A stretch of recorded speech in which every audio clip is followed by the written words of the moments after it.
Welcome back to emperor Yama explain channel में। तो गाइस आज हम एक्सप्लेन करने वाले हैं the villain reborn final boss का एपिसोड नंबर 5। इंजॉय करो। इस बार मेरे आसपास का दबाव पहले से कहीं ज्यादा था। हवा में मौजूद कण जो पहले कांप रहे थे, अब आपस में टकराते हुए लग रहे थे। हैरानी की बात थी कि कोई चिंगारी नहीं निकली। जब मैं अपना कोर विकसित कर रहा था, तो हवा में माना कणों के टकराने से चिंगारियां निकली थीं, जिससे जबरदस्त आग लग गई थी। शायद यह आर्थर का अपना कंट्रोल था। वह हवा में मौजूद माना कणों पर दबाव बढ़ा रहा था और साथ ही यह भी पक्का कर रहा था कि उनके बीच बहुत ज्यादा घर्षण न हो। और यह देखकर मुझे जलन हुई, बस थोड़ी सी। मुझे पता था कि समय के साथ मैं भी उसी स्तर का कंट्रोल हासिल कर पाऊंगा। फिर भी मुझे अपनी छाती में एक हल्का सा दर्द महसूस हुआ। हाँ, मेरा ध्यान भटक रहा था। मैंने इंतजार किया कि आर्थर इन मॉन्स्टर्स पर दबाव बढ़ाता रहे।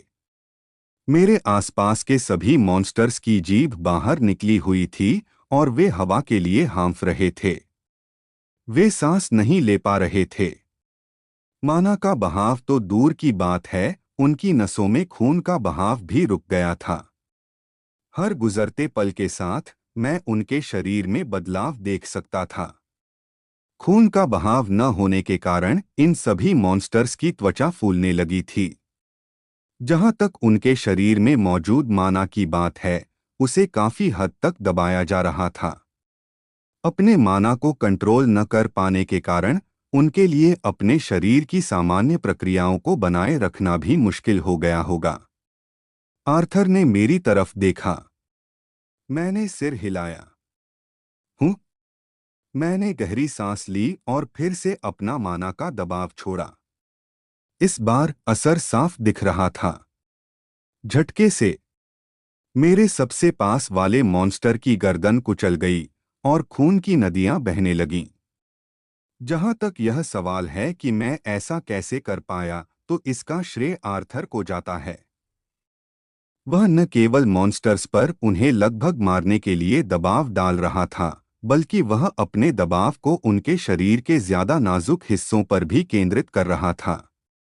सिर्फ नाजुक ही नहीं, बल्कि वे हिस्से जिन्हें मैं अपने माना कंट्रोल से काट सकता था। मरे हुए मॉन्स्टर से माना का सार मेरे शरीर में बहने लगा। हाँ, अच्छा लग रहा था। चाहे कुछ भी हो, मैं इस एहसास का आदी नहीं हो पाया, डोपामिन का अचानक बढ़ना और उससे मिलने वाली खुशी। लेकिन मुझे अभी भी काम करना था। अंडे की ओर बढ़ते हुए मैंने धीरे से अपने दाहिने हाथ की हथेली से उसे छुआ। जैसे ही मॉन्स्टर की बाहरी माना ऊर्जा मेरे खून में मिली, मैंने तुरंत चाहा कि वह मेरे दाहिने हाथ से अंडे में चली जाए। वहां रुकावट थी, एक जबरदस्त रुकावट। मैं आसानी से माना ऊर्जा को अपने शरीर में घुसने से रोक सकता था, लेकिन एक बार जब वह मेरे खून में मिल गई, तो उसका रास्ता बदलना मेरी सोच से कहीं ज्यादा मुश्किल साबित हुआ। लेकिन मैं डटा रहा। मेरे माना कोर ने उस ऊर्जा को अपनी ओर खींचने की पूरी कोशिश की। मैंने उसे दबाने की कोशिश की, लेकिन वह बगावत कर रहा था। हूँ? क्या मेरे माना कोर की अपनी चेतना थी? नहीं, यह पूरी तरह सही नहीं था। मेरा कोर मजबूत होने के लिए अपनी सहज प्रवृत्ति, इंस्टिंक्ट्स के आधार पर प्रतिक्रिया कर रहा था, लेकिन उसे रोकना जरूरी था। मैंने कोर पर अपना नियंत्रण और बढ़ाया और किसी तरह मैं उसे दबाने में कामयाब रहा। आखिरकार वह मेरा अपना कोर था, जो मेरा ही एक हिस्सा था। मैं रुका नहीं। बाहरी माना ऊर्जा अब लगभग मेरे खून में मिल चुकी थी। उसका माना सिग्नेचर मेरे सिग्नेचर जैसा ही हो गया था, लेकिन पूरी तरह से नहीं। बस इतना कि मैं उसे अंडे की ओर भेज सकूं। मेरे नियंत्रण में माना ऊर्जा मेरे हाथ से निकलकर अंडे की सतह पर बहने लगी। वह अंडे की सख्त सतह से टकराई। वह तुरंत अंदर नहीं गई, बल्कि खोल शेल से रगड़ खाती रही। मुझे इसका अंदाजा था। अल्फ्रेड ने भी लोनाटू के हेडक्वार्टर से निकलने से पहले मुझे चेतावनी दी थी। उसने कहा था कि अंडा पहले ऊर्जा को दूर धकेलने की कोशिश करेगा, क्योंकि वह उसके अपने माना सिग्नेचर से बहुत अलग होगी। लेकिन मुझे खोल तक ऊर्जा पहुंचाते रहना था। हर गुजरते पल के साथ मैं अंडे की रुकावट को कमजोर होते महसूस कर सकता था। खैर, वह कमजोर नहीं हो रहा था, बल्कि ऐसा लग रहा था जैसे अंडे को पता था कि अपनी मौजूदा हालत में उसे सबसे ज्यादा किस चीज की जरूरत है। यह वैसा ही है जैसे जब आपको भूख लगी हो तो आप अपने सामने रखे खाने को खाने से बच नहीं सकते।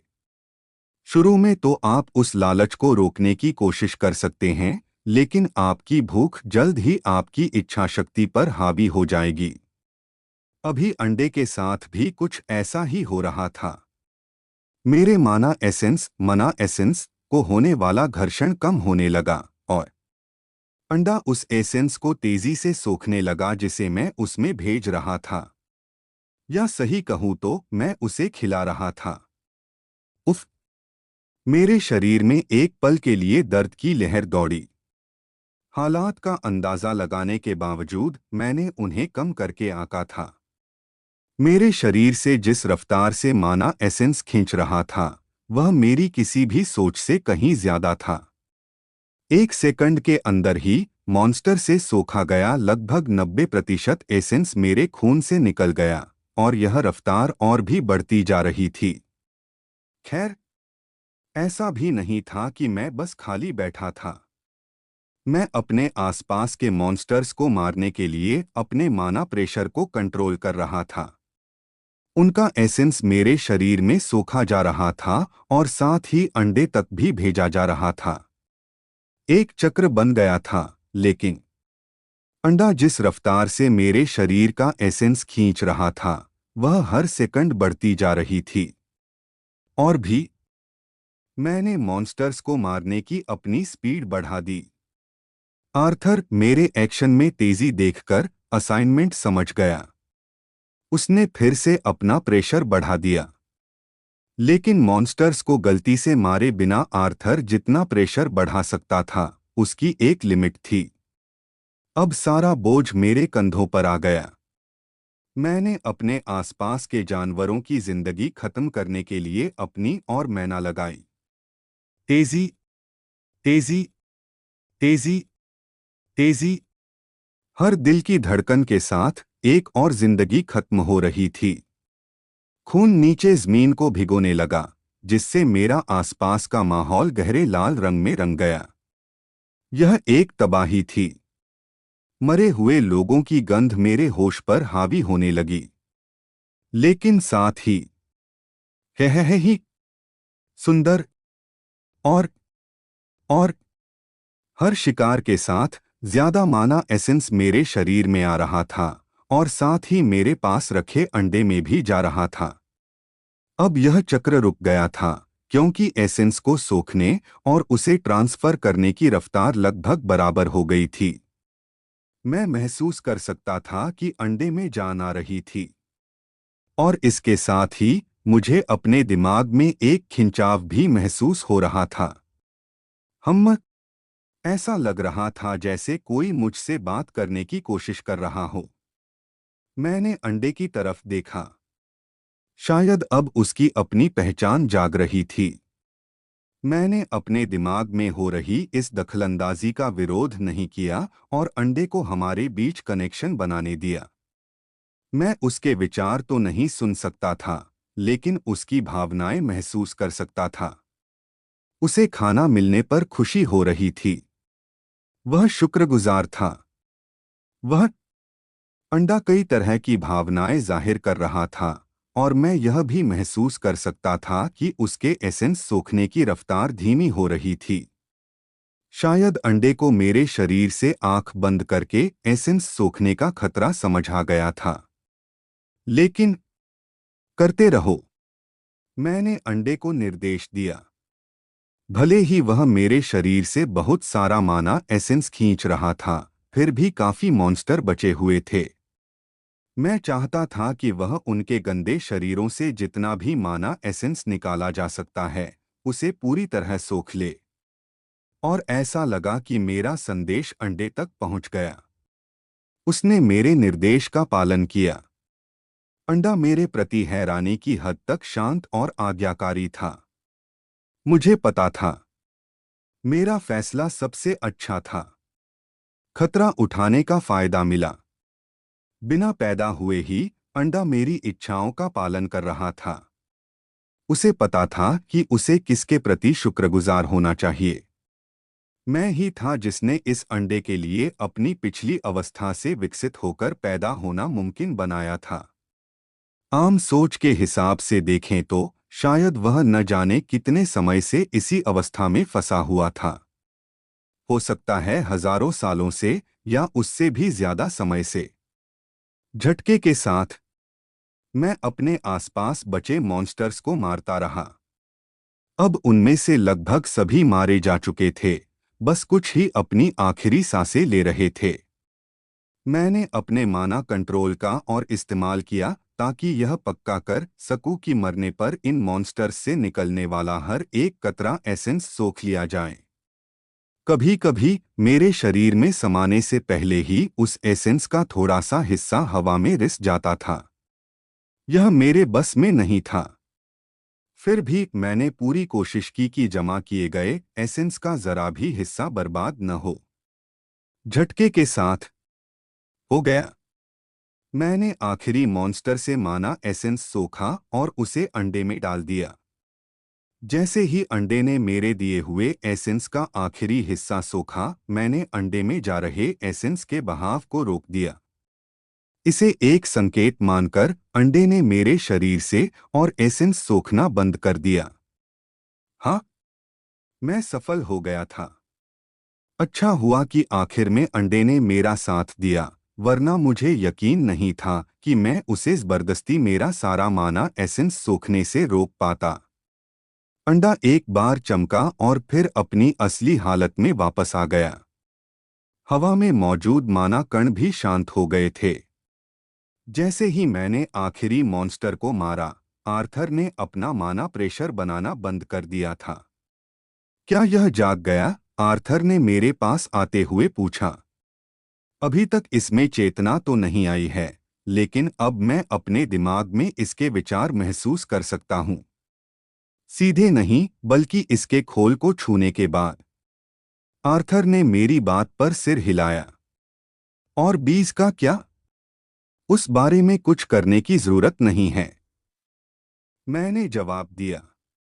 जब मेरे दिमाग का अंडे से जुड़ाव बना, तो मैं अनजाने में ही अपने दिमाग में एक अलग तरह का कनेक्शन महसूस कर पा रहा था। हालांकि मुझे इसके स्रोत का पता नहीं था, लेकिन मेरा अंदाजा काफी हद तक सही था। बीज और अंडा किसी तरह जुड़े हुए हैं। मुझे नहीं लगता कि हमें बीज को कोई एसेंस देने की जरूरत पड़ेगी। मुझे लग रहा था कि जब सही समय आएगा तो बीज अपने आप जिंदा हो जाएगा। अपने विकास के लिए जरूरी एसेंस उसे अंडे से मिल रहा था, और वह भी ऐसे तरीकों से जिनका मैं अभी पता नहीं लगा पा रहा था। हम दोनों के बीच खामोशी छा गई। हम में से किसी ने कुछ नहीं कहा, लेकिन हम दोनों एक ही बात सोच रहे थे।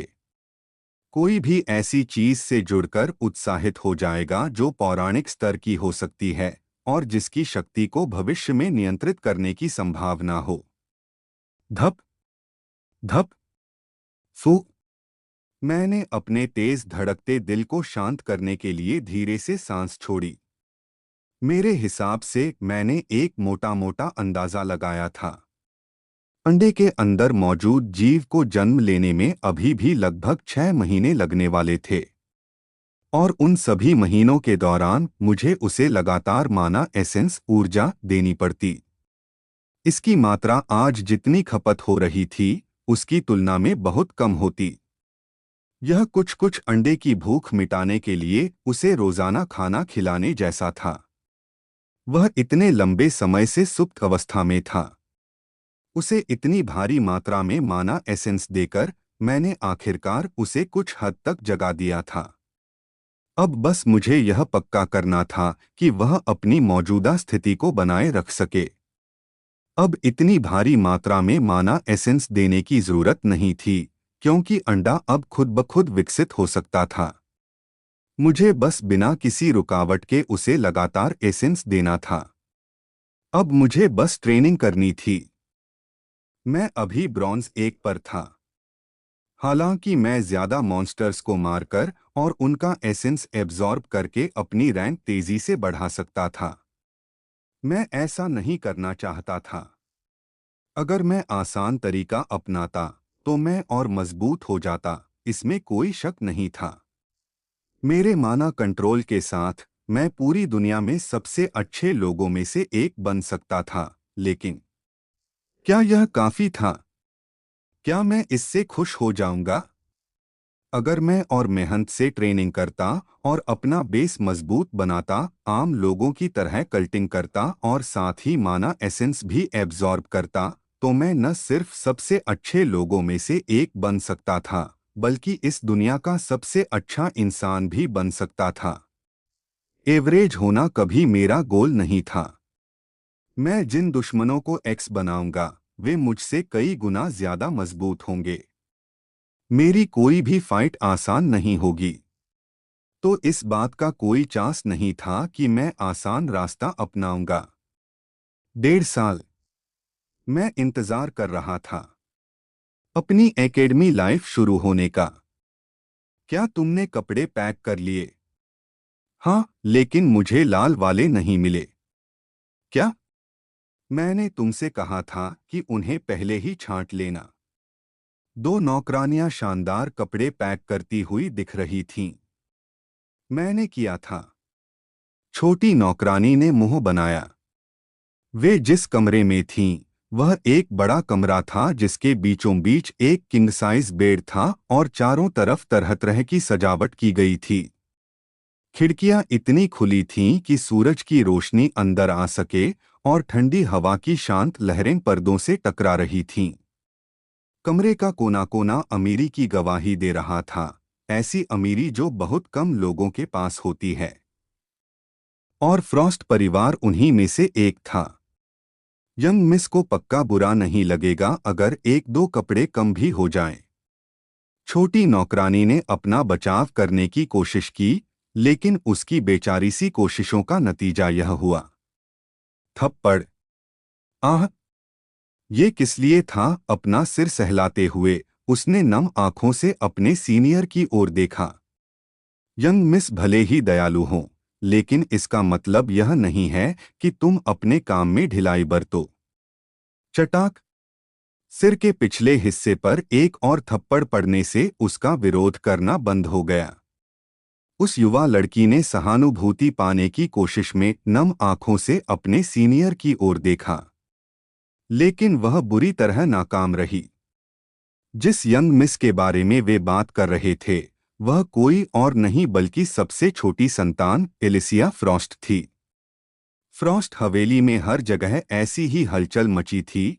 नौकरानियां गलियारों में भागदौड़ कर रही थीं और अपने काम को समय पर पूरा करने की पूरी कोशिश कर रही थीं। आज का दिन वह था जब दुनिया की सबसे प्रतिष्ठित अकादमी के दरवाजे नए एडमिशन के लिए खुलने वाले थे।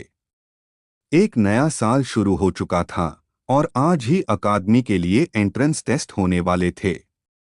हालांकि आम लोगों के लिए ये टेस्ट अकादमी में दाखिले का जरिया थे, जबकि दुनिया भर के प्रभावशाली रईस परिवारों के पास अपने चुने हुए छात्रों को अकादमी में भेजने के लिए अपना कोटा था।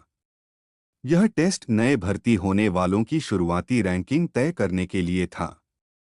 दिलचस्प बात यह थी कि जो रईस छात्र पहले से ही अकादमी में थे, उनके लिए ये टेस्ट एक बोनस परीक्षा की तरह थे। अकादमी में अप्लाई करने वाले आम लोगों को अकादमी द्वारा तय किए गए अंकों से ज्यादा स्कोर करना जरूरी था। अगर वे न्यूनतम जरूरी अंक हासिल कर लेते, तो वे अकादमी में चुने जाने के योग्य हो जाते। सिर्फ योग्य चुने जाने की गारंटी नहीं। पास होने वाले उम्मीदवारों में से भी सिर्फ टॉप छात्रों को ही चुना जाता था, क्योंकि इन टेस्ट के जरिए अकादमी में दाखिला लेने वाले छात्रों का कोटा हर साल बदलता रहता था। इसलिए यह इन नए उम्मीदवारों की किस्मत पर निर्भर करता था कि कोटा पिछले सालों की तुलना में ज्यादा है या नहीं। अगर नहीं, तो वे सिर्फ अपनी पृष्ठभूमि को ही दोष दे सकते थे। दुनिया ऐसे ही चलती थी।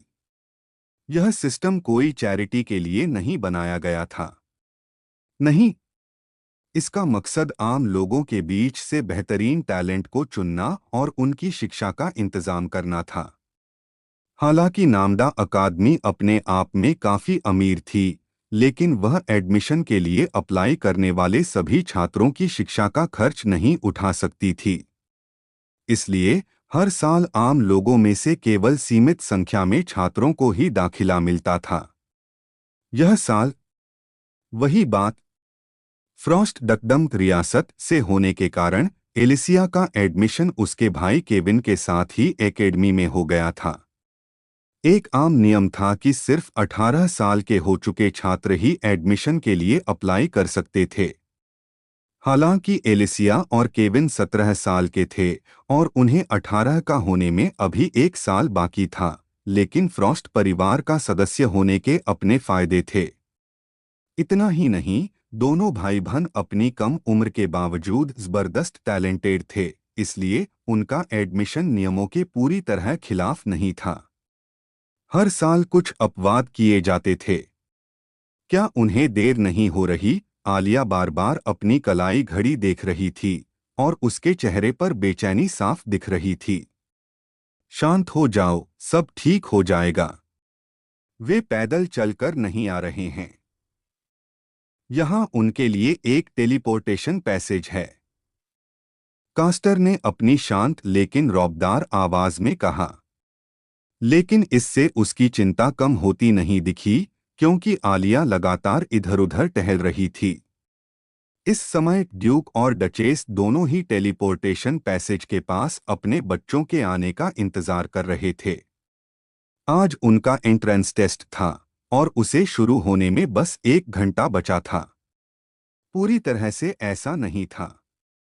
यह आम लोगों के लिए एंट्रेंस टेस्ट था, लेकिन फ्रॉस्ट परिवार के लिए यह सिर्फ एकेडमी में उनकी रैंक तय करने का टेस्ट था। टेस्ट छूटने से कोई बड़ा नुकसान नहीं होता, लेकिन फ्रॉस्ट परिवार का सदस्य होने के नाते उनसे कुछ उम्मीदें भी जुड़ी थीं। केविन और एलिसिया दोनों को ही टॉप छात्रों में जगह बनानी थी, ताकि वे जहां भी कदम रखें वहां फ्रॉस्ट परिवार का दबदबा बना रहे। और यह उन दोनों के लिए मुश्किल भी नहीं था। दोनों भाई बहन अपनी पीढ़ी में सबसे बेहतरीन टैलेंट वाले बच्चे थे, इसलिए उन्हें 1 साल पहले ही एकेडमी में एडमिशन मिल गया था। शुरू में आलिया उनके 18 साल के होने से पहले उन्हें एनरोल करने के विचार के खिलाफ थी। वह चाहती थी कि डकडम की उम्मीदों का बोझ पड़ने से पहले उसके बच्चे अपनी जिंदगी का मजा लें। वह नहीं चाहती थी कि फ्रॉस्ट परिवार का सदस्य होने के दबाव में वे दब जाएं। उसे 15 साल के एक बच्चे का चेहरा याद आया। उस दिन की घटना को 3 साल हो गए थे। बीती बातें याद करने से कड़वी यादें और इतना बड़ा पछतावा हुआ कि कोई भी उसे सह नहीं सकता था। अपनी पत्नी के चेहरे पर अचानक उदासी देखकर कैस्टर को लगा कि वह समझ गया है। उसने आलिया के कंधे पर हाथ रखा और आराम देने के लिए धीरे से दबाया। कैस्टर को समझ नहीं आ रहा था कि क्या कहे। उसके पास शब्द नहीं थे। पिता बनने से पहले वह वेलेट्रान एम्पायर का ड्यूक था और यह देखते हुए वह अभी भी केल के बुरे बर्ताव को माफ नहीं कर सकता था। लेकिन वह अपनी पत्नी से अपने विचार नहीं कह सकता था और उसे पहले से ज्यादा परेशान नहीं कर सकता था। क्या कैस्टर को केल के साथ अपने बर्ताव का पछतावा था? यह बात सिर्फ कैस्टर ही जानता था। लेकिन एक बात पक्की थी, आलिया को उस दावत में कही गई हर बात का पछतावा था। वह जानती थी कि यह केल को तोड़ देगा, लेकिन उसने कभी यह अंदाजा नहीं लगाया था कि इससे कितना नुकसान हो सकता है। जब से केल 3 साल पहले दावत से गया था, आलिया ने उसे वापस लाने के लिए कई लोगों को उसकी तलाश में भेजा था। लेकिन निराशा की बात यह थी कि वह उसे कहीं नहीं ढूंढ पाई। यह हैरानी की बात थी कि इतने सारे लोग अपने ही साम्राज्य में एक बच्चे को नहीं ढूंढ पाए। आलिया केल की तलाश में पूरे साम्राज्य या शायद पूरी दुनिया में आधिकारिक घोषणा करना चाहती थी, लेकिन कैस्टर ने उसे ऐसा करने से रोक दिया। वह नहीं चाहता था कि साम्राज्य को यह लगे कि उसने वेल्ट्रान शाही परिवार के प्रति केल की बदतमीजी को माफ कर दिया है। साथ ही ऐसी घोषणा करने से वे अपने दुश्मनों की नज़र में कमजोर दिखते। कैस्टर के लिए ऐसी कमजोरी दिखाना अक्षम्य था। राहत की बात बस इतनी थी कि कुलीन परिवारों के कुछ खास तरीकों से उन्हें पता था कि केल अभी भी जिंदा है। यही एक बात थी जिसने आलिया को अब तक संभाले रखा था, वरना वह बहुत पहले ही टूट चुकी होती। चूंकि केल इतने सालों से हवेली नहीं लौटा था, इसलिए आलिया ने इसे उनसे न मिलने के उसके फैसले के तौर पर लिया था। और इसी सोच ने उसे केल को खोजने की अपनी सारी कोशिशें रोकने पर मजबूर कर दिया। उसे अब भी समझ नहीं आ रहा था कि दुनिया के कुछ सबसे काबिल लोगों द्वारा खोजे जाने के बावजूद केल कैसे छिपा रह पाया। उसका कहीं कोई सुराग नहीं मिला। ऐसा लग रहा था जैसे वह दुनिया से ही गायब हो गया हो। इस बात ने कैस्टर का ध्यान खींचा। आम तौर पर वह अपने बेटे को खोजने की आलिया की कोशिशों में कोई दखल नहीं देता था। इतना ही नहीं, उसे केल से जुड़ी किसी भी जानकारी में कोई दिलचस्पी भी नहीं थी। बहुत से लोगों को लगता था कि कैस्टर को उस बागी बच्चे की कोई परवाह नहीं है। एक दिन डकदम से जुड़े कुछ जरूरी मामलों पर बात करते हुए कैस्टर के एक वफादार साथी ने उसे खोज के नतीजों के बारे में बताया, और उनके बारे में सुनकर कैस्टर को शक हुआ। ट्रैकिंग के माहिर लोगों से केल का छिपा रहना। कोई केल की मदद कर रहा था, और साफ तौर पर वह कोई ताकतवर व्यक्ति था। यह ध्यान देने वाली बात थी कि किसी व्यक्ति को खोजने के लिए फ्रॉस्ट परिवार के पास जो साधन थे, वे इतने हाई लेवल के थे कि इmmॉर्टल रैंक से नीचे का कोई भी व्यक्ति पकड़े जाने से नहीं बच सकता था। इmmॉर्टल और उससे ऊपर की रैंक पर व्यक्ति असल में प्रकृति के साथ घुल मिल जाता था, जिससे ऐसे लोगों को खोजना या उन पर नजर रखना बहुत मुश्किल और ज्यादातर ताकतवर लोगों के लिए लगभग नामुमकिन हो जाता था। तो केल के पीछे जो व्यक्ति या शक्ति थी, क्या वह फ्रॉस्ट परिवार के खिलाफ कोई साजिश थी? क्या उसके बेटे का इस्तेमाल उसके खिलाफ किया जा रहा था? यह एक आम रणनीति थी जिसका इस्तेमाल कई लोग अपने दुश्मनों पर असली हमला करने से पहले उन्हें कमजोर करने के लिए करते थे। फिर भी कैस्टर को अपनी ही थ्योरी पर पूरा भरोसा नहीं था। केल का पता लगाने के लिए भेजे गए लोग बेशक काबिल थे, लेकिन वे फ्रॉस्ट परिवार के सबसे बेहतरीन लोग नहीं थे।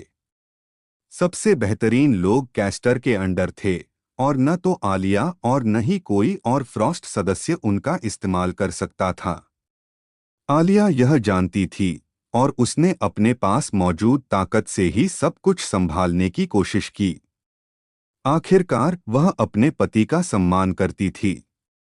हालांकि फ्रॉस्ट परिवार की पूरी ताकत का इस्तेमाल नहीं किया गया, फिर भी कैस्टर ने उसे साधारण पुराने तरीकों से केल को खोजने की इजाज़त दी थी, और आलिया उससे संतुष्ट थी।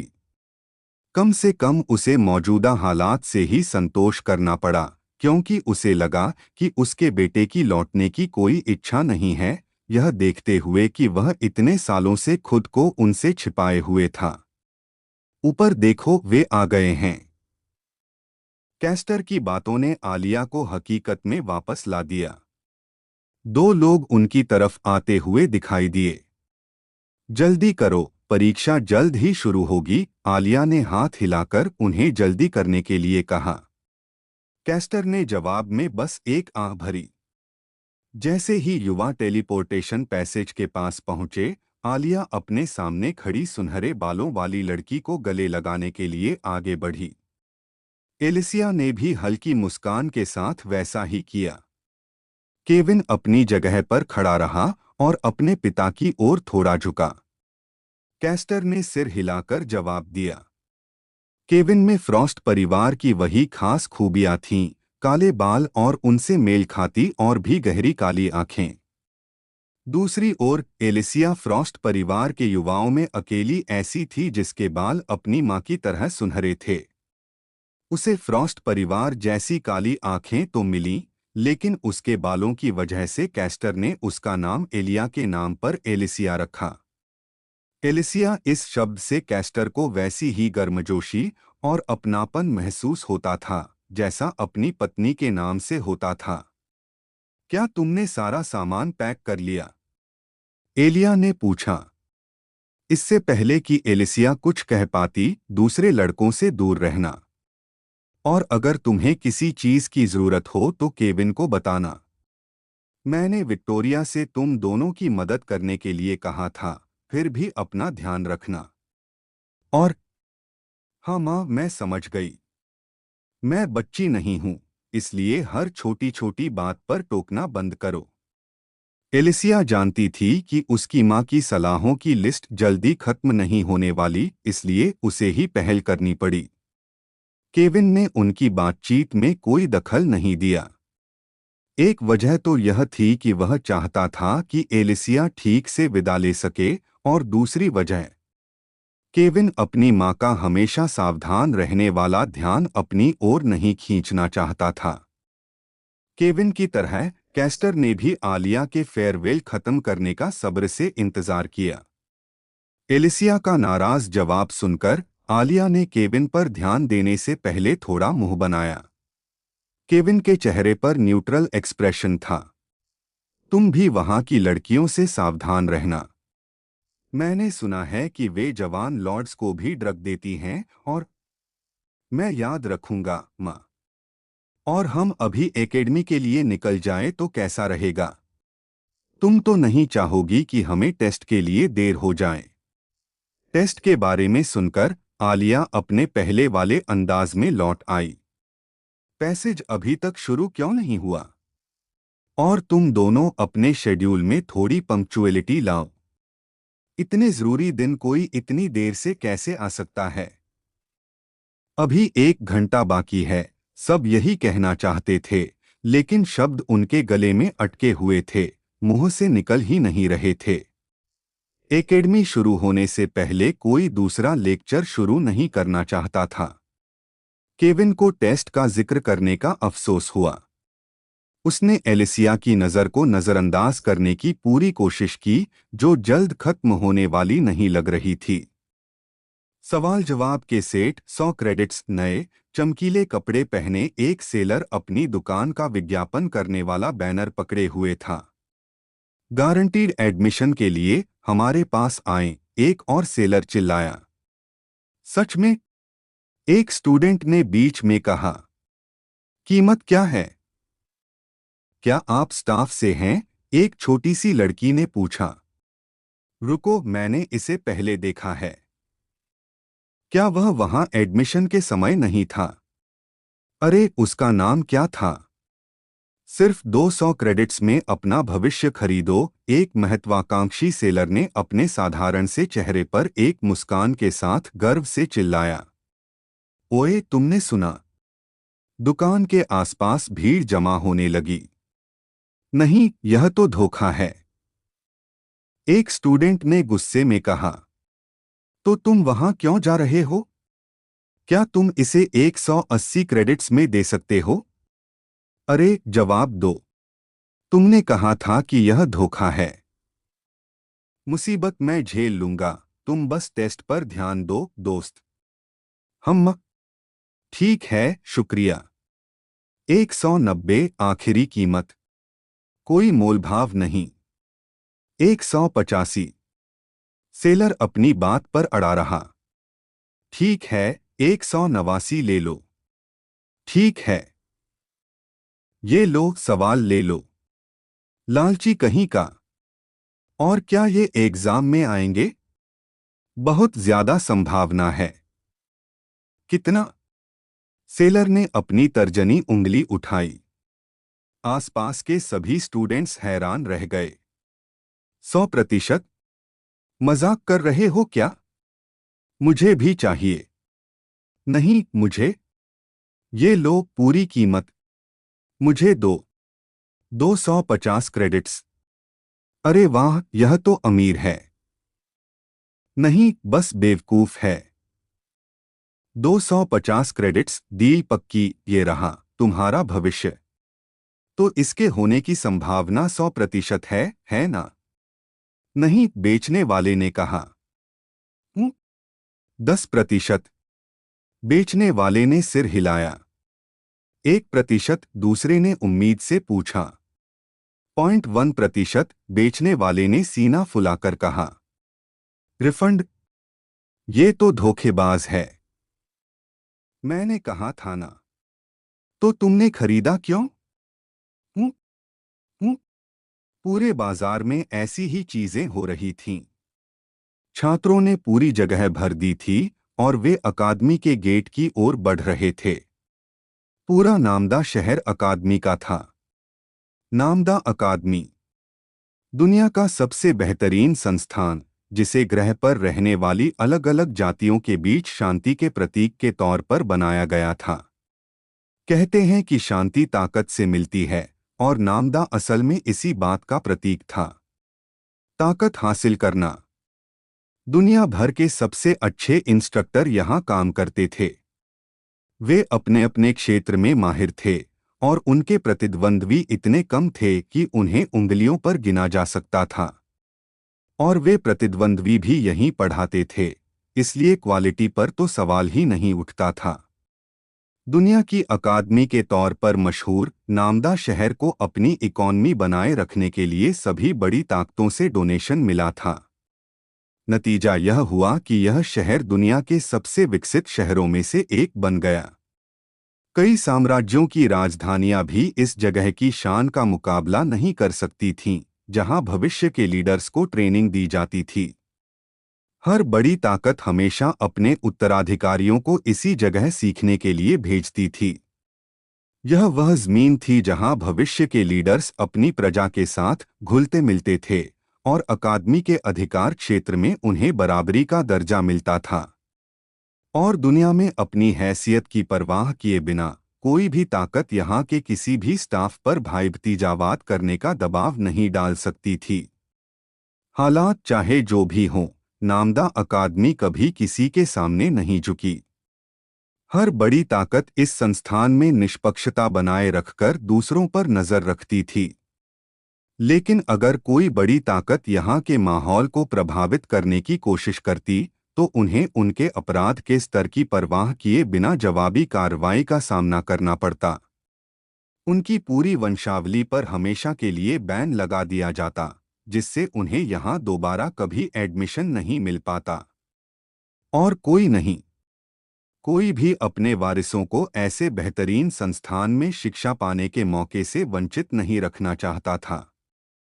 हर बड़े घराने, यहाँ तक कि छोटे रईस परिवारों के भी अपने शिक्षण संस्थान थे, लेकिन जाहिर है कि उनमें से कोई भी उस ट्रेनिंग का मुकाबला नहीं कर सकता था जो नामदा अपने हर छात्र को देता था। साथ ही यहाँ बनने वाले संबंध अकादमी के बाहर बने किसी भी अन्य गठबंधन से कहीं ज्यादा कीमती थे। यहाँ जो रिश्ता बनता था, उसकी कोई तुलना नहीं हो सकती थी। और यही वजह थी कि हर रईस परिवार चाहता था कि उनके बच्चे अपना प्रभाव बढ़ाएं, ज्यादा संबंध बनाएं, और जब वे अपनी अपनी गद्दी संभालें तो अपने घराने को और भी मजबूत बनाएं। इस समय बाजार आम लोगों से भरा हुआ था, जो टेस्ट के लिए अपनी पूरी तैयारी कर रहे थे। यह उन सभी के लिए जिंदगी में एक बार मिलने वाला मौका था।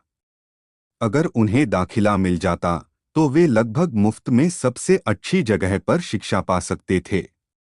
बहुत से लोगों के लिए जिंदगी बदलने वाला मौका। नहीं, सभी के लिए। भले ही उन्हें अकादमी में दाखिला न मिले और वे सिर्फ एंट्रेंस टेस्ट पास कर लें। तो भी यह अपने आप में एक बड़ी उपलब्धि थी। दुनिया भर की कई अन्य अकादमियां अपने यहाँ दाखिले के लिए इन्हीं टेस्ट के नतीजों को आधार बनाती थीं। और टेस्ट पास करने का मतलब था, भले ही बमुश्किल पास हुए हों, कि दूसरी अकादमियों में सीधा दाखिला मिल सकता था। हो सकता है कि उनकी रैंकिंग कम हो, लेकिन फिर भी वे बेहतरीन अकादमियों में गिनी जाती थीं।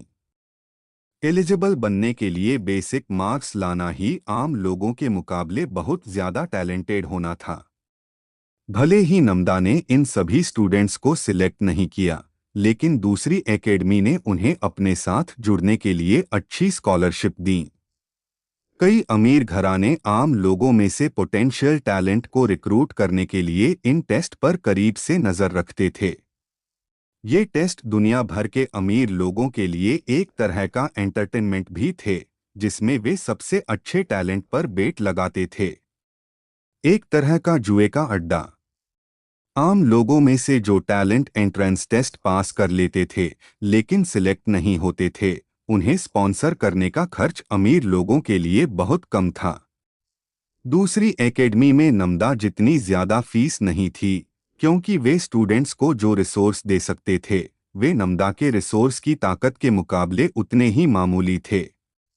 नम्दा एकेडमी की हर एक फैसिलिटी पूरी दुनिया में टॉप टियर थी, और एकेडमी के हर इंच को डेवलप करने के लिए भारी फंड डाला गया था। अब एकेडमी के गेट के बाहर बहुत बड़ी भीड़ जमा हो गई थी, जिसमें स्टूडेंट्स उस जगह में जाने का इंतजार कर रहे थे जिसे कई लोग पवित्र जगह कहते थे। टेस्ट शुरू होने में अभी 1 मिनट बाकी था। वाह, यह एकेडमी सच में बहुत बड़ी है, एक स्लिम लेकिन एथलेटिक बॉडी वाले स्टूडेंट ने कहा, उस इंस्टीट्यूट के गेट के सामने खड़ा होकर जिसमें वह हमेशा से जाने का सपना देखता था। आसपास के सभी स्टूडेंट्स ने उसे एक नज़र देखा। उसकी बच्चों जैसी मासूम लेकिन पॉजिटिव एनर्जी ने उनका मूड अच्छा कर दिया। ऑल द बेस्ट सब लोग, स्टूडेंट ने बहुत सारे लोगों को अपनी ओर घूरते देखकर ऊंची आवाज में कहा। किसी ने उसे जवाब नहीं दिया, लेकिन उसकी आवाज सुनकर ही सबका दिल हल्का हो गया। उस नौजवान के बाल काले थे, जिनमें बीच बीच में सफेद रंग की झलक भी दिखती थी। उसकी लंबाई लगभग 6 फीट थी और उसके बाल माथे पर गिरे रहते थे। नोआ बचपन से ही बहुत जिज्ञासु स्वभाव का था। जब भी वह कोई चीज देखता तो सबसे पहले यह समझने की कोशिश करता कि वह चीज कैसे काम करती है। उसके जिज्ञासु स्वभाव के आड़े आने वाली एकमात्र चीज उसकी अपनी परिस्थितियां थीं। एक आम इंसान के तौर पर पैदा हुआ नोआ अनाथालय में पला बढ़ा था। उसे याद नहीं था कि उसके माता पिता कौन थे या क्या वह सच में एक आम इंसान ही था। जब से नोआ खुद सोचने समझने लायक हुआ था, तब से वह अपने माता पिता के बारे में पता लगाना चाहता था। लेकिन उसके आसपास के लोगों ने हमेशा उसे ऐसा जोखिम भरा काम न करने की सलाह दी थी। लोगों द्वारा बताए गए जोखिम कई मामलों में सच भी थे। अक्सर रईस लोगों की नाजायज संतानें होती थीं, जिन्हें वे ज्यादातर किसी अनाथालय या ऐसी जगह छोड़ देते थे जहां बच्चे की देखभाल हो सके। भले ही रईस लोग क्रूर होते थे, लेकिन कोई भी इतना अमानवीय नहीं हो सकता था कि किसी बच्चे को सिर्फ इसलिए मार डाले क्योंकि वह नाजायज रिश्ते से पैदा हुआ था। फिर भी लोगों की सोच के डर से वे उन बच्चों को अपने घरों में पालने की हिम्मत नहीं जुटा पाते थे। और अगर वही बच्चा बाद में अपनी असलियत जानने की कोशिश करता, तो नतीजा साफ था। उसे उन्हीं लोगों द्वारा चुप करा दिया जाता था जिन्होंने उसे जन्म दिया था, नफरत की वजह से नहीं, बल्कि बदनामी के डर से। यही कारण था कि साम्राज्य भर के सभी अनाथालयों को कई रईस परिवारों और ऊंचे ओहदे वाले लोगों से आर्थिक मदद मिलती थी। फिर भी इसका मतलब यह नहीं था कि नोआ किसी रईस की नाजायज संतान ही था। यह महज एक अंदाजा और संभावना पर आधारित तर्क था। लेकिन बहुत से लोगों के लिए उस जोखिम को उठाने का कोई फायदा नहीं था। ज्यादातर मामलों में अनाथालयों में रहने वाले बच्चे साम्राज्य के रेड लाइट इलाकों में हुई घटनाओं का नतीजा होते थे। यह सब सभ्यताओं के बनने के समय से ही चला आ रहा था। इसलिए इन सभी बच्चों को तब तक इन जगहों पर पाला पोसा जाता था जब तक कि वे अपनी देखभाल करने लायक न हो जाएं। आखिरकार अनाथालय को चाहे कितना भी फंड क्यों न मिले, हर बच्चे की जिंदगी भर देखभाल करना लगभग नामुमकिन था। लोगों द्वारा बताए गए जोखिमों के बारे में सुनकर नोआ अपने असली माता पिता को खोजने से थोड़ा डरने लगा था। उसे मारे जाने का डर नहीं था। नहीं, नोआ को सबसे ज्यादा डर इस बात का था कि कहीं उसे वे लोग न मार डालें जिन्होंने उसे इस दुनिया में लाया था। उसके जैसे पॉजिटिव बच्चे के लिए सच्चाई का इतना काला पहलू देखना ऐसी चीज थी जिसे वह बर्दाश्त नहीं कर पाता। इसलिए अपने पूरे बचपन में नोआ ने अपने दोबारा मिलने की इच्छा को दबाए रखा और अपना ध्यान दूसरी चीजों पर लगाने की कोशिश की। इसी वजह से उसके मन में इस दुनिया के बारे में और जानने की उत्सुकता जगी। नोआ आयरन कोर के साथ पैदा हुआ था, जिसका मतलब था कि वह भविष्य में अपनी शक्ति बढ़ा सकता था। इस बात ने ही उसके लिए कई मौकों के दरवाजे खोल दिए। इस वजह से अनाथालय के स्टाफ भी दूसरों के मुकाबले उसका ज्यादा ध्यान रखते थे। हालांकि आयरन कोर होने का मतलब यह जरूरी नहीं था कि वह व्यक्ति जीवन भर मजबूत होता जाएगा और ऊंचे रैंक हासिल करता रहेगा। यह प्रैक्टिकल नहीं था। लेकिन इसका मतलब यह जरूर था कि वह व्यक्ति कम से कम जीवन में एक अच्छा ओहदा हासिल कर सकता था। जगह कोई भी हो, सैनिकों का सम्मान हर जगह होता था। कम से कम ज्यादातर जगहों पर तो होता ही था। और अगर नोआ अपने कोर को ब्रॉन्ज रैंक तक विकसित कर लेता तो इसका मतलब होता कि वह कम से कम एक साधारण सैनिक फुट सोल्जर के रैंक में शामिल हो सकता था। यह अपने आप में एक बड़ी बात थी। और दूसरी वजह थी नोआ की बचपन से ही दिखाई देने वाली समझदारी। इसी वजह से कई लोगों को उसकी काबिलियत पर भरोसा था। इसलिए ऐसे व्यक्ति के साथ अच्छे संबंध रखना कई लोगों के लिए एक अच्छा इन्वेस्टमेंट था। जब नोआ 10 साल का हुआ तो अनाथालय के बड़े बच्चों की बेसिक मिलिट्री ट्रेनिंग और संभावित भर्ती के लिए कुछ मिलिट्री के लोग आए। दुनिया भर की कई सेनाओं में यह एक आम बात थी। ऐसे सैनिकों की भर्ती करने का सबसे अच्छा तरीका उन बच्चों को चुनना था जिनके पास लौटने के लिए कोई घर नहीं था। इससे वे ज्यादा वफादार बनते थे और मौत का डर भी कम हो जाता था, क्योंकि जब आपकी देखभाल करने वाला कोई नहीं होता तो आप कहीं ज्यादा काबिल और खतरनाक बन जाते हैं। जैसा कि कहा जाता है, उस व्यक्ति से कभी न लड़े जिसके पास खोने के लिए कुछ न हो। यह तरीका बेरहम था लेकिन असरदार था। जब मिलिट्री के लोग अनाथालय के बड़े बच्चों का लाइव कॉम्बैट असली लड़ाई के जरिए मूल्यांकन करने में व्यस्त थे तो नोआ ने भी खुद इसे आजमाने का फैसला किया। हालांकि सैनिकों को एक बच्चे को लड़ने देने में हिचकिचाहट थी, लेकिन ऐसा भी नहीं था कि वह इसमें मारा ही जाएगा। इसलिए नोआ को इजाजत मिल गई और नतीजे खैर। उस दिन नोआ को खुद समझ आ गया कि वह किस तरह का मॉन्स्टर है।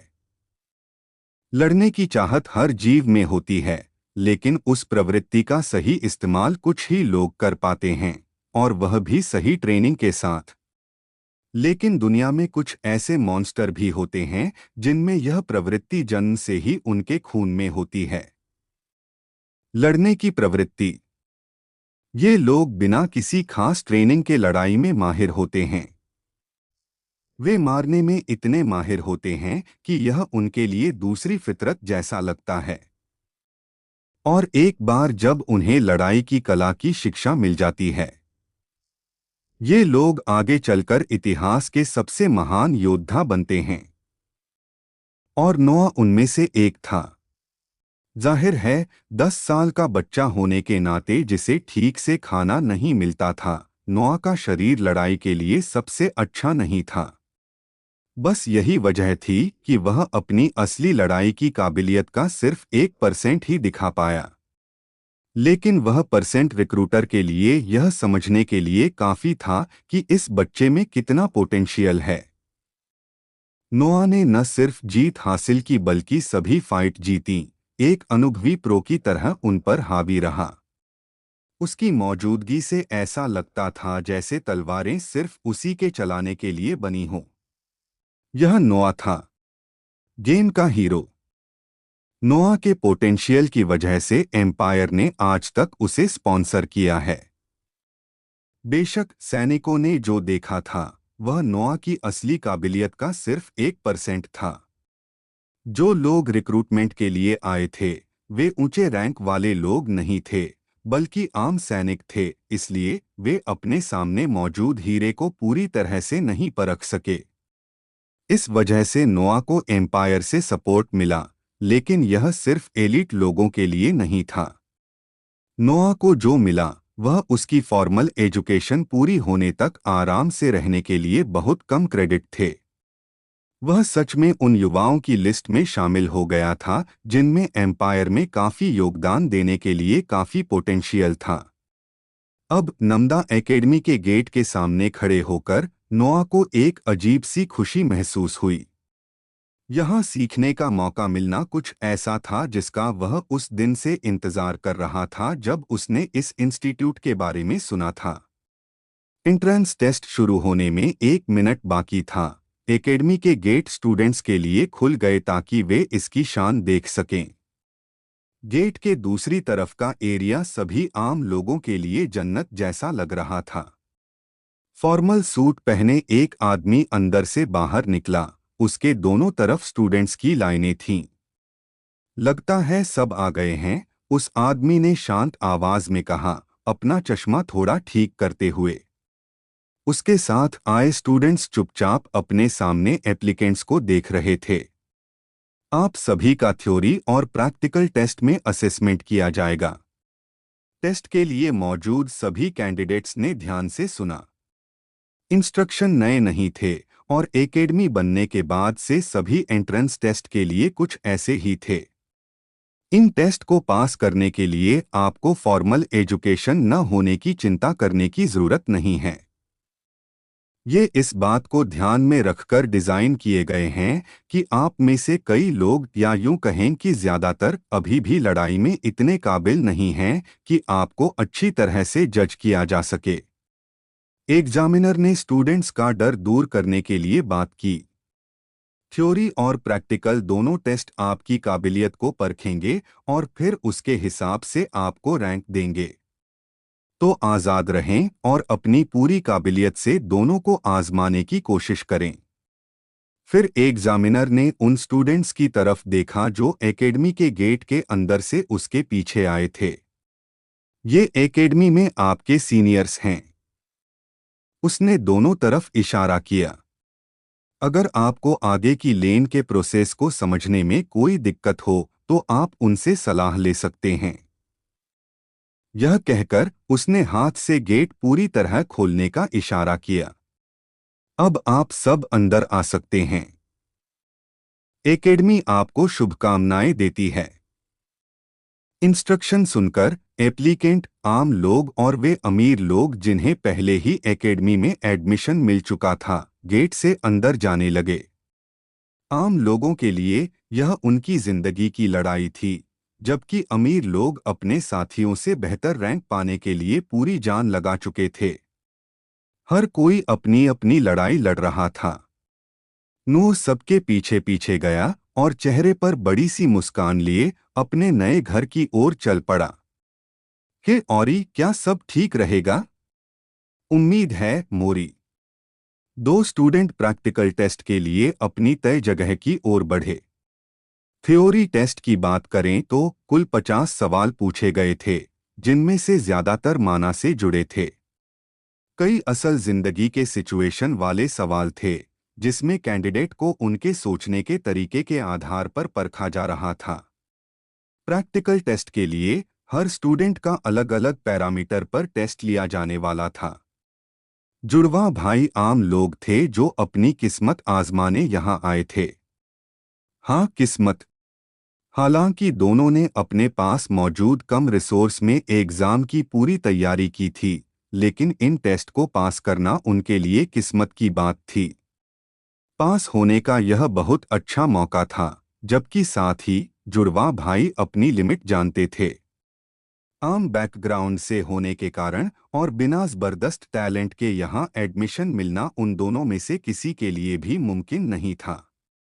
वे टैलेंटेड थे, लेकिन यह उनके गांव के हिसाब से था। वहां के एक इंस्ट्रक्टर ने उन्हें कोशिश करने का सुझाव दिया था। नमदा एकेडमी में एंट्रेंस टेस्ट। हालांकि वे बड़ी उम्मीदों के साथ आए थे, लेकिन एंट्रेंस टेस्ट में शामिल होने वाले स्टूडेंट्स की संख्या देखकर ही सिलेक्ट होने की उनकी सारी उम्मीदें टूट गईं। लेकिन अब वे पीछे भी नहीं हट सकते थे। पूरे टेस्ट एरिया को दो सेक्शन में बांटा गया था, जिसमें अमीर लोग रैंक पाने के लिए टेस्ट में शामिल होते थे, जबकि आम लोगों का अपना अलग एरिया था। ऐसा दोनों ग्रुप्स के बीच झगड़े की संभावना को कम करने के लिए किया गया था। कई अमीर लोग आम लोगों को कमतर समझते थे, जिन्हें उनके सामने खड़े होने का अधिकार नहीं था। इस वजह से आम लोगों के साथ कचरे जैसा बर्ताव किया जाता था। हालांकि यह दुनिया की सच्चाई थी। यहाँ एकेडमी में हर कोई स्टूडेंट था, चाहे उसका बैकग्राउंड कुछ भी हो। अगर अमीर लोग भी आम लोगों के साथ टेस्ट में हिस्सा लेते, तो कई स्टूडेंट्स कई वजहों से अपनी असली काबिलियत से कम परफॉर्म कर सकते थे। प्राइम होने का डर। अमीर खून में पैदा न होने का डर। ऐसी चीजों से कई लोगों में हीन भावना पैदा हो गई, और एकेडमी आम लोगों में से सबसे अच्छे टैलेंट को बनाए रखना चाहती थी। इसलिए उन्हें किसी भी सामाजिक अन्याय से आज़ाद रखना, कम से कम एकेडमी की जगह पर एरिया को अलग करने का मकसद था।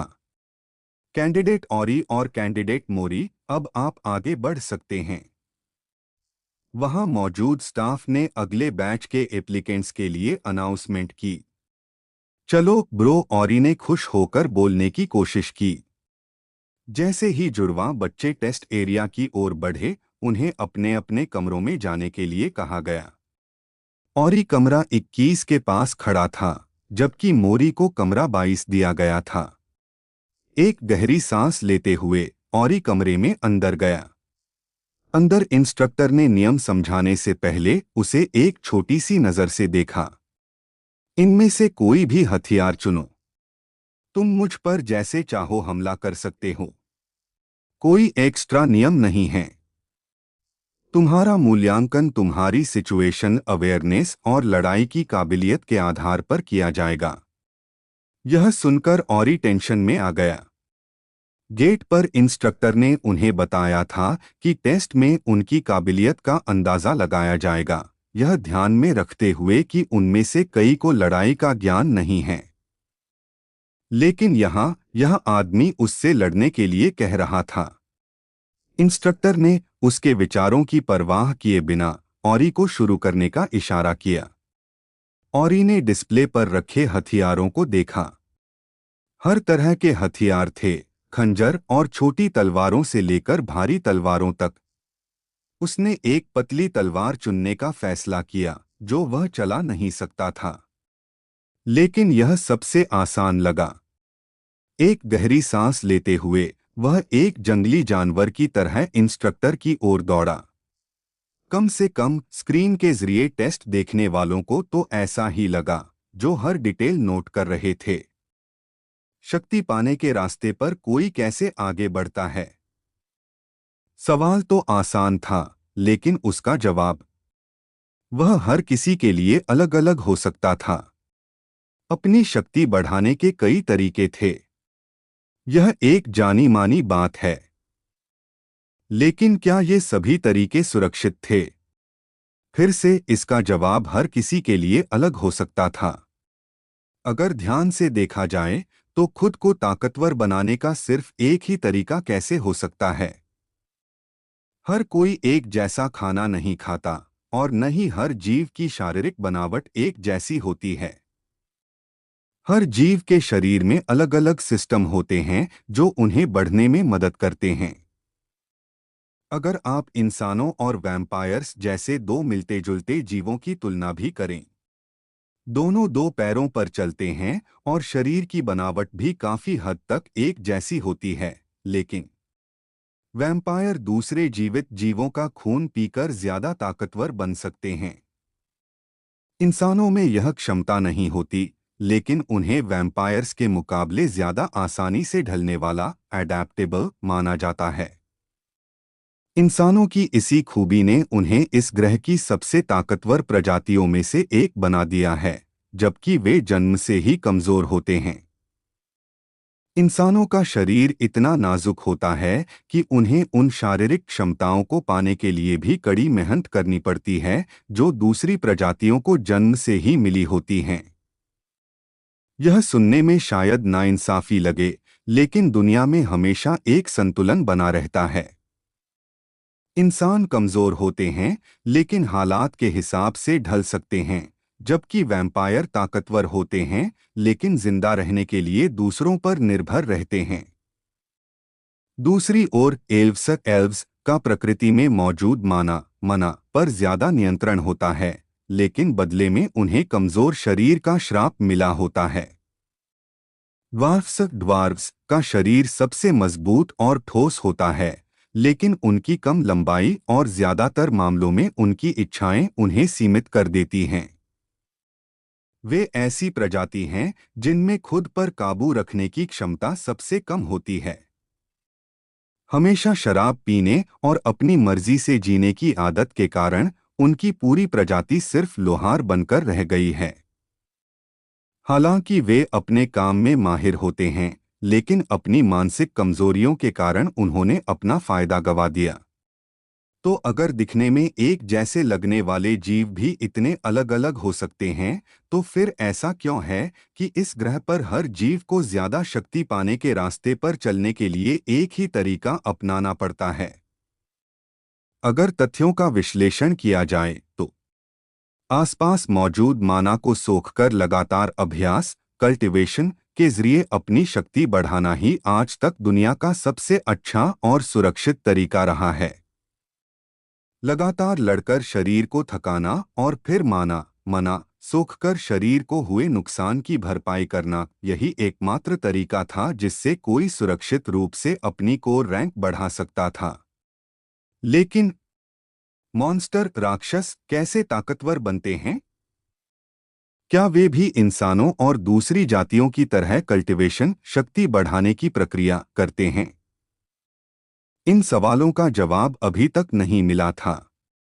इतिहास में कई वैज्ञानिकों ने मॉन्स्टर्स में कल्टीवेशन के तरीकों पर रिसर्च करने की कोशिश की, लेकिन कोई खास जानकारी नहीं मिल पाई।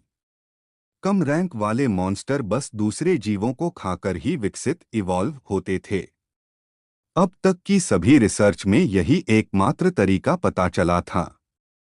लेकिन यह तरीका सिर्फ डायमंड रैंक तक के मॉन्स्टर्स में ही देखा गया था। उससे ऊंची रैंक वाले मॉन्स्टर्स को पकड़ना और उन पर रिसर्च करना मुमकिन नहीं था। वे चलती फिरती आफत थे जो सिर्फ मौत और तबाही लाते थे। उनसे सामना होने पर या तो उन्हें मारना पड़ता था या फिर मौत को गले लगाना पड़ता था। किसी मॉन्स्टर पर रिसर्च करने के लिए पहले उसे काबू करना पड़ता था और फिर उसे कैद करने के लिए इतना मजबूत पिंजरा बनाना पड़ता था जो ऐसी आफत को रोक सके। इतना सब करने के बाद भी उन पर रिसर्च करना लगभग नामुमकिन था, क्योंकि मॉन्स्टर अपनी ताकत से आसानी से रिसर्चर्स की जान ले सकते थे। उनकी थोड़ी सी भी खून की प्यास ब्लड लस्ट ही काफी थी। इसलिए ऊंची रैंक वाले मॉन्स्टर्स के कल्टीवेशन का सच आज भी एक अनसुलझा रहस्य बना हुआ है।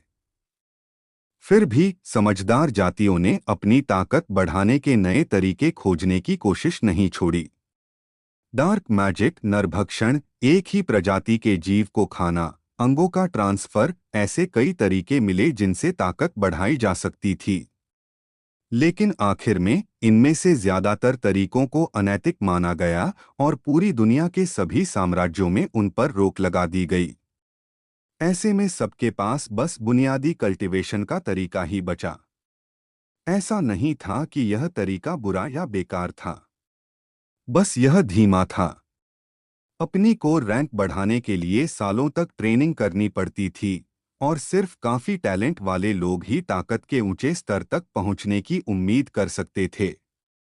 फिर भी सबसे ज्यादा काबिल जीनियस लोगों के लिए भी ऊंची कोर रैंक तक पहुंचने के बाद आगे बढ़ना बहुत मुश्किल हो जाता था। इसके बावजूद कल्टीवेशन का एकमात्र सुरक्षित तरीका होने के कारण लोगों के पास कोई और चारा नहीं था। यही मुख्य कारण था कि कल्टीवेटर्स का इतना सम्मान किया जाता था।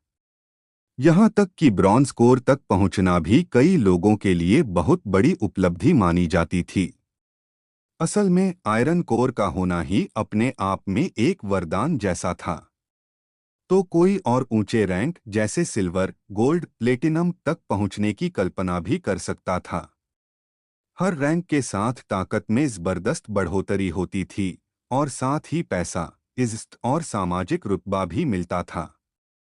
प्लेटिनम और उससे ऊपर के रैंक वाले लोगों को कई लोग देवता जैसा मानते थे और एक अमर को सिर्फ एक नहीं माना जाता था, बल्कि ऐसी चीज ही भगवान की परिभाषा थी। अमर कोई ऐसा जो मरने की हद पार कर चुका हो।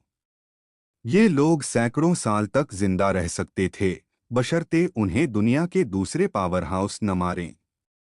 और उन्हें अमर क्या बनाता था? डायमंड रैंक तक कल्टीवेशन में एक आसान नियम था। आप अपने शरीर को उसकी हद तक ट्रेन करते थे और फिर आसपास से माना एब्जॉर्प्शन के जरिए कल्टिव करते थे। यह आसान नहीं था, लेकिन आसान था। आपको बस वही काम दोहराना होता था और नतीजा यह होता था कि हर बार कल्टिव करने पर आपकी पावर थोड़ी थोड़ी बढ़ती जाती थी। फिर किसी समय ये सभी छोटे पावर अप मिल जाते थे और आपको अगले रैंक तक इवॉल्व करने लायक बना देते थे। लेकिन यह तरीका डायमंड कोर तक पहुंचने तक ही सीमित था। उस रैंक पर किसी को अपने माना कोर के चारों ओर 6 माना रिंग बनाने होते थे।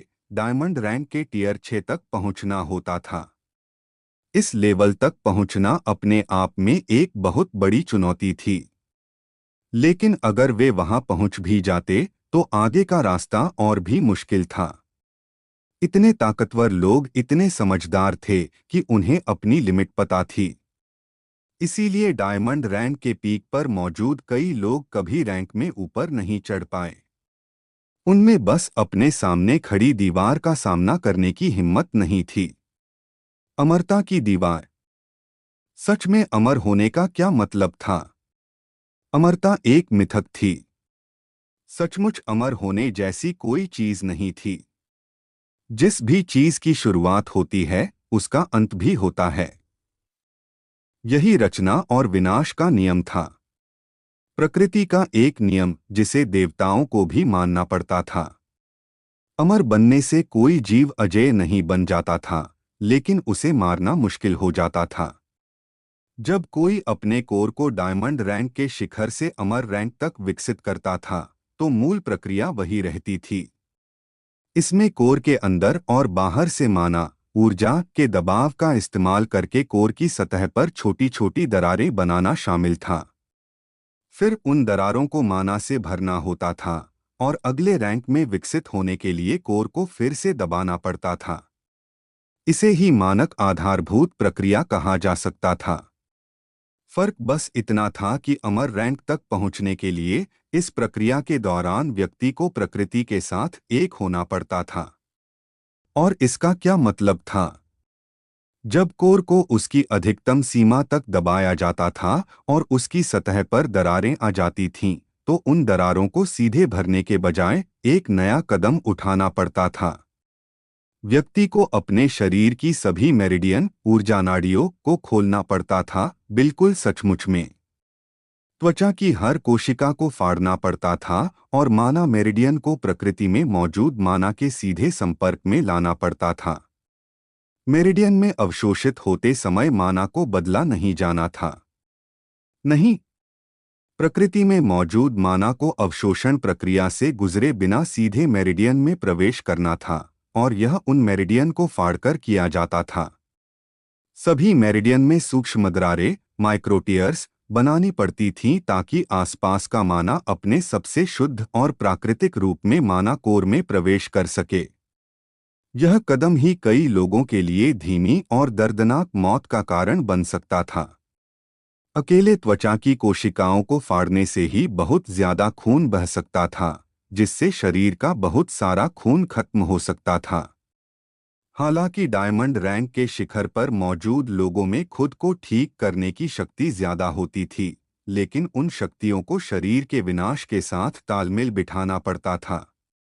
और इतना ही नहीं, जब तक रैंक बढ़ाने की पूरी प्रक्रिया खत्म नहीं हो जाती, तब तक क्षतिग्रस्त कोशिकाओं की मरम्मत नहीं की जा सकती थी। तो भले ही आप शरीर को हुए नुकसान को ठीक कर लेते, फिर भी आपको पूरी प्रक्रिया पूरी होने तक जिंदा रहना पड़ता था। और जिंदा रहने के दौरान आपके पास इतनी इच्छा शक्ति होनी चाहिए थी कि आप अपनी त्वचा के फटने के असहनीय दर्द से गुजरते हुए भी अपने शरीर पर नियंत्रण रख सकें। यह तो बस शुरुआती दर्द था। आपकी मेरिडियन ऊर्जा वाहिकाओं में सूक्ष्म दरारें, माइक्रोटीयर्स बनाने से एक और जबरदस्त दर्द होता था। आपके शरीर को जिस क्रूरता से गुजरना पड़ता था, उसके लिए दर्द शब्द शायद बहुत छोटा था। और अगर कोई उस सारे दर्द और तकलीफ से बच भी जाता, तो भी मेरिडियन को पूरी तरह तोड़े बिना उनमें सूक्ष्म दरारें बनाने के लिए उन पर ठीक से नियंत्रण पाना कई लोगों के लिए एक चुनौती थी। बल्कि चुनौती नहीं, बल्कि एक लगभग असंभव काम था। अगर कोई कल्टीवेटर इन चरणों को पार कर लेता, तो उसे उन दरारों के जरिए माना ऊर्जा को अपने कोर में प्रवेश कराना होता था। ध्यान देने वाली बात यह थी कि सामान्य प्रक्रिया में माना कोर मेरिडियन के जरिए माना को सोखता था, लेकिन यहाँ प्राकृतिक माना का सबसे शुद्ध रूप सीधे कोर में प्रवेश करता था, सोखने के जरिए नहीं, बल्कि कोर को हुए नुकसान के जरिए। इससे कोर के भीतर माना का सार, एसेंस, अस्थिर हो जाता था, क्योंकि बाहरी माना सीधे व्यक्ति के अपने माना सिग्नेचर से टकराता था। यह सिस्टम में प्रदूषण के प्रवेश करने जैसा था। माना कोर स्वाभाविक रूप से इस माना को दूर धकेलने की कोशिश करता था, लेकिन कल्टीवेटर को उस प्रतिकर्षण, रिपल्शन को रोकना होता था। उसे अपने माना सार को प्राकृतिक माना के साथ मिलकर रहना सिखाना होता था और फिर अपने कोर को विकसित करना होता था, जिससे वह प्रकृति के साथ एक हो सके। खैर, बीच में कुछ और चरण भी थे, लेकिन मैं उन्हें अभी के लिए छोड़ देता हूं। मैं ये सारी बातें इसलिए याद कर रहा था क्योंकि मेरे अंदाजे के अनुसार मैंने टेस्ट में थ्योरी और प्रैक्टिकल दोनों परीक्षाओं में काफी अच्छा प्रदर्शन किया था। और मेरी पहचान भी कोई साधारण नहीं थी। फ्रॉस्ट डकडम की निराशा, बिगड़ा हुआ रईसजादा, वह मेरी पहचान से कई नाम जुड़े हुए थे। और यहाँ मैं अचानक कहीं से प्रकट होकर आम लोगों के सेक्शन से प्रवेश परीक्षा दे रहा था और अकादमी में दाखिले के लिए योग्य हो रहा था। सिर्फ योग्य ही नहीं, बल्कि ऐसा लग रहा था कि मैंने शानदार सफलता हासिल की थी। अकादमी के कर्मचारियों के लिए यह जरूर संदिग्ध रहा होगा कि एक रईसजादा, जो पूरी तरह नाकाम माना जाता था, उसने इतनी काबिलियत दिखाई थी। थ्योरी एग्जाम में माना, मना से जुड़े कई सवाल थे। उनके जवाब देने के लिए किसी को ऑफिशियल कॉन्सेप्ट्स जानने की जरूरत नहीं थी, बस अलग अलग स्थितियों में माना के साथ इंटरैक्ट करते समय जो महसूस हुआ, उसे बताना था। और मुझ जैसे इंसान के लिए, जिसका माना पर कंट्रोल बेमिसाल था, न सिर्फ मेरे रैंक के लोगों के बीच बल्कि पूरी दुनिया में। सच कहूँ तो यह टेस्ट मेरे ध्यान देने लायक भी नहीं था। रही बात प्रैक्टिकल एग्जाम की, मेरा अपोनेंट एकेडमी का एक इंस्ट्रक्टर था, शायद कोई इंटर्न। सिल्वर 2 लेवल पर होने के कारण वह आदमी ऐसा नहीं था कि मैं उसके खिलाफ अपनी तलवार उठाऊं। आर्थर के अंडर जो भयानक ट्रेनिंग मैंने ली थी, उससे मेरा शरीर एक जिंदा हथियार जैसा बन गया था। मेरे अपने रैंक के जीव भी मुझे हरा नहीं सकते थे, तो क्या कोई वजह थी कि मैं अपने से एक टियर नीचे वाले से हार जाऊं? हाँ, पिछले साल मैंने सिल्वर कोर कल्टीवेटर बनने के लिए रैंक बढ़ाई थी। मैं उस समय सिल्वर 3 पर था और मेरा कोर पहले से ही अगले रैंक पर जाने के संकेत दे रहा था। लेकिन मैंने उस इच्छा को दबा दिया था अभी के लिए। जहां तक उस लड़ाई के नतीजे की बात है, ऐसा लगा जैसे मैं ही अपने सामने वाले इंसान को देख रहा था। मैंने उसे अपने नंगे हाथों से हराया था, उसे लड़ाई के दौरान अपनी टेक्निक सुधारना सिखाया था। शायद यह उसके लिए बेइज्जती वाली बात थी, क्योंकि वह आदमी मुझ पर हमला करने के अपने तरीकों में और भी बेरहम हो गया था। और मैं ऐसा कोई नहीं था जो पीछे हट सकता था। मुझे उसे गिराने से पहले कुछ बार पीटना पड़ा। उस डिस्प्ले ने बाकी सब चीजों के साथ हेडमास्टर का ध्यान खींचा। हाँ, ताकतवर होने के पाप। एक इंस्ट्रक्टर मुझे एकेडमी के लंबे गलियारों से ले जा रहा था। वहां का ढांचा मेरे लिए काफी उलझन भरा था। अब तक मेरे काम बहुत अच्छे नहीं रहे थे। हेडमास्टर ने मुझसे बात करने के लिए कहा था। खैर, यह एक तरह का आदेश ही था। लेकिन छोटी मोटी बातों को छोड़ते हैं। इमोर्टल रैंक, अमर पद, एक ऐसी चीज थी जो लोगों को देवता का दर्जा देती थी। हर कोई ऐसी शक्ति चाहता था, लेकिन ज्यादातर लोग इसकी ताकत को देख भी नहीं पाते थे। इमोर्टल बनना शरीर पर लगी मौत की सीमाओं को पार करने जैसा था। ऐसा पद पाना ही दुनिया के सबसे ऊंचे लोगों में शामिल होने जैसा माना जाता था। इमोर्टल एक ऐसी हस्ती होती थी जिसकी बात को नजरअंदाज नहीं किया जा सकता था।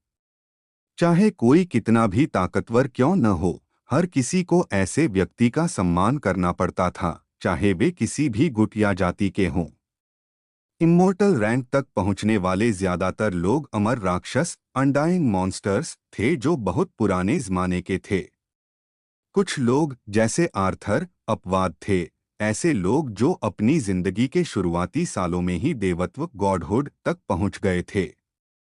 तो अगर इमोर्टल जैसी हस्ती को नजरअंदाज नहीं किया जा सकता था, तो उससे ऊपर के पद का क्या? कुछ ही लोग ऐसे थे जो इन अमर इमोर्टल राक्षसों से भी ऊपर थे। सॉवरेन्स। अगर इमोर्टल बनने की शर्त प्रकृति के साथ एक हो जाना था, तो सॉवरेन का पद पाने का मतलब था प्रकृति को अपने साथ एक कर लेना। यह सुनने में एक जैसा लग सकता है, लेकिन असल फर्क स्वर्ग और नर्क जितना बड़ा था। जब आप इमोर्टल बनते हैं, तो आपके कोर में मौजूद मना एसेंस प्रकृति में मौजूद माना के साथ मिलकर रहना सीख जाता है। आपका शरीर आसपास से माना को वैसे ही अंदर लेता रहता है जैसे आप सांस लेते हैं। माना बिना किसी सक्रिय या जबरदस्ती के अवशोषण के अनजाने में ही आपके शरीर में प्रवेश करता है और फिर आपके शरीर को बनाए रखता है। इसीलिए इमोर्टल्स के पास मौजूद माना हमेशा असीमित लगता है, क्योंकि उनके शरीर बिना किसी सक्रिय प्रयास के आसपास के माना से अपने माना भंडार को भरते रहते हैं। इमोर्टल्स की शक्ति के पीछे का तरीका ज्यादा जटिल है, लेकिन यह बुनियादी प्रक्रिया है जो एक इमोर्टल की जिंदगी के हर पल में चलती रहती है। आसान शब्दों में कहें तो एक इमोर्टल, अमर, का प्रकृति के साथ रिश्ता आपसी सहअस्तित्व का होता है, जिसमें वे दोनों आपस में शक्ति साझा करते हैं।